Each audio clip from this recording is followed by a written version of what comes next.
16-17 বছরে অনেক শিল্পীরাই দেশে নাই এবং নির্যাতিত, আমিও নির্যাতিত। তবে স্বৈর শাসন চলে গেল এই দেশ থেকে। এমপি হতে গেলেই যে আসতে হবে তা না, আমরা থেকে কাজ করব, সবাই সাথে থেকে কাজ করাটাই হলো আসল কথা। 17 আসনে আমরা আসছি তারেক জিয়ার পক্ষ থেকে তার ধানের শীষের ভোটার পরিচালনা বা ভোট চাইতে। সবার আগে বাংলাদেশ তারেক রহমানের হাতকে শক্তিশালী করার জন্য আমরা শিল্পী ভাই বোনেরা আসছি, সবাই আসছে, আমরা আগে থেকেই করি।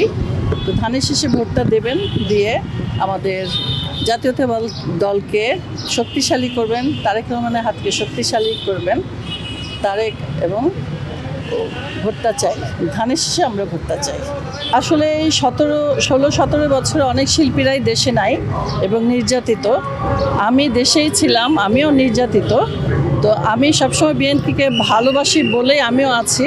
তো এবার আর নির্বাচনটা একটু ক্রিটিক্যাল, আপনারা সবাই জানেন কীভাবে নির্বাচনটা হলো, কীভাবে স্বৈর শাসন চলে গেল এই দেশ থেকে। তা এখন শিল্পীরা আসে না, ভবিষ্যতে আসবে, সামনে তো দিন পড়েই আছে, এটা নিয়ে চিন্তিত হওয়ার কিছু নাই। আর এমপি হতে গেলেই যে আসতে হবে তা না, আমরা থেকে কাজ করব, সবাই সাথে থেকে কাজ করাটাই হলো আসল কথা। আমার তো অবশ্যই আছে, আমি সেই লক্ষ্যেই কাজ করছি। আমি সংরক্ষিত আসনে চাইব এবং আশা করি, আমি তো জিসাসের সিনিয়র সহসভাপতি, তো আশা করি একটা সিট আমি পাবো। দেশে দেশে সবার সাথে দ্য নিউজ।